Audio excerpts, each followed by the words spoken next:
So for the first hero, we got Omniknight. Omniknight is probably the best hero to pick this patch as a pos 5. His Heavenly Grace got huge buffs. The strength increase was from 32 to 38, which translates to 760 bonus HP that you can give to someone for 10 seconds with a 14 seconds cooldown. So you can basically spam Heavenly Grace on someone. Also, Heavenly Grace will give 50% bonus status resistance while also providing 30 HP regen with the level 10 talent. Like, this spell is just crazy. It is probably the best spell in the game right now. Also, it is really hard to take down anyone while Omniknight uses Guardian Angel. And usually Omniknight is good in patches where illusion heroes are not as good, because he scales with, or like he likes to pair up with heroes that are not illusion heroes. And so this patch, the good carries are like the Sven, the Slark, Lunas, Gyros, right? Those heroes. All of them get amped up a lot by Heavenly Grace. Especially Sven. Like, Omniknight and Sven is by far the best safe lane combo this patch. Like, Sven being the best carry and Omniknight being the best pos 5. And just being a really strong lane and being really strong later in the game. For the next hero on the list, we got Bane. Bane also got some incredible buffs. The mana cost of his brain sap were reduced from 120 to 100 in the first level, and then also by 20 on each other level. So brain sap's biggest problem was the high mana cost, and also they they buffed the cast range. It is from 600 to 625. So a higher cast range combined with less mana cost just makes Brain Zap a god tier spell. It is probably one of the best level 1 trading spells. It is 75 pure damage while also gaining 75 health with a low cooldown.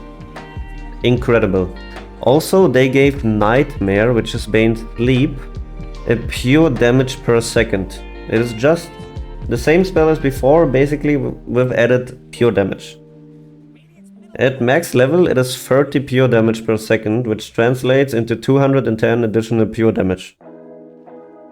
Like, this is crazy, man. Bane has so many pure damage spells. Those two spells just make him probably the best trading hero in the game in early levels in the lane. Like, it's crazy. I haven't lost a single lane with this hero. Also, they reduced the cast time by his Fiend's Grip to half, or rather the cast point, I'd say. Before it took 0.4 seconds to actually grip someone, now it only takes 0.2 seconds, so it is way harder for enemies to react with dodge spells. I don't know, like Anti-Mage for example, with his shield, or just someone blinking out, whatever, using BKB. I mean, it's still BKB piercing, but just the fact that you can reduce other damage with BKB, whatever, right? It's just harder to react to the Fiend's Grip. Like, those facts combined just make Bane such a solid hero. And then also he's really good against a lot of the carries that are good right now besides Slark. I'd say against Slark it is kinda hard, but against all other carries this hero is great. You can reduce so much attack damage with Enfeeble, you have this BKB piercing ultimate. Just a really solid hero. So for the next hero we got Treant Protector. Treant Protector actually got some huge buffs. The first being the base movement speed getting increased from 280 to 285, which is a big deal for a hero like Treant that runs at people. Especially combined with the Nature's Guise giving him bonus movement speed increase, every base movement speed buff is a big deal. Also, they changed the talents. They moved the level 15 talent from Living Armor Heal to level 10, which just makes it accessible way faster, which in my opinion makes the talent way stronger. Like, especially in the early game, healing up towers with living armor just makes it impossible for enemies to take towers. Like, in most games that I play Treant Protector, enemies won't get a single tower. Like, it's just so hard for enemies to push towers if you are aware of healing up every tower and defending every tower with Nature's Grasp. Like, it's so hard to push into a Treant Protector. Especially if you build Holy Locket first item, which, by the way, I would recommend. In my opinion, Holy Locket is just way better than Meteor Hammer on Treant. The fact that this hero got an AoE BKB piercing disable, like a root, with his ultimate is also really strong. For example, the carries like Sven and Luna will build BKB nearly every game. They struggle a lot against Treant Protector in the later stages of the game. If they use BKB, like Sven for example, uses ultimate in BKB and jumps onto someone, Treant will just uses ulti, and then Sven is basically useless for his whole BKB duration.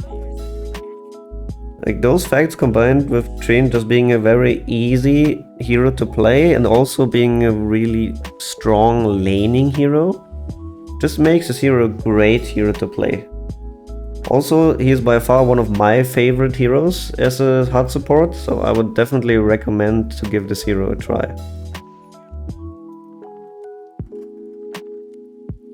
So for the next hero we got Ogre Magi. Ogre's Fire Blast damage got buffed by 10 each level.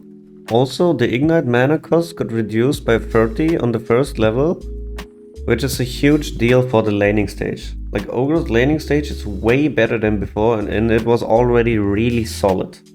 This hero is probably one of the best boss 5 laning heroes. Like, he can 1v2 people in the lane. You just cast Bloodlust on yourself, you ignite someone and you run at them with Orb of Venom. It's just incredible how strong this hero is. He has 7 base armor and a lot of base regen. This hero is just so tanky, hard to take down, hard to fight into.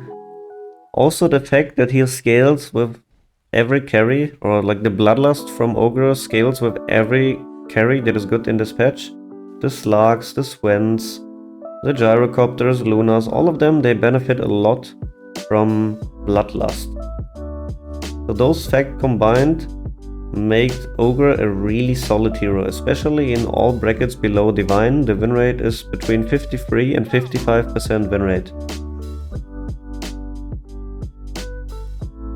The last hero I would recommend is Io.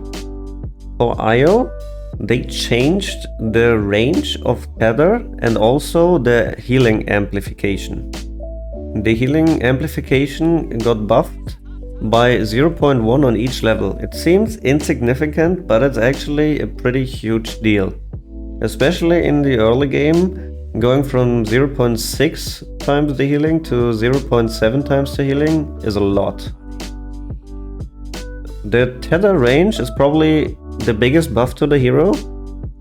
Like, usually on Io you have to stay pretty close to your teammate to heal them up, right? And then you're in the middle of the fight. And every 100 range that you can stay farther away from your carry just makes you so much more survivable.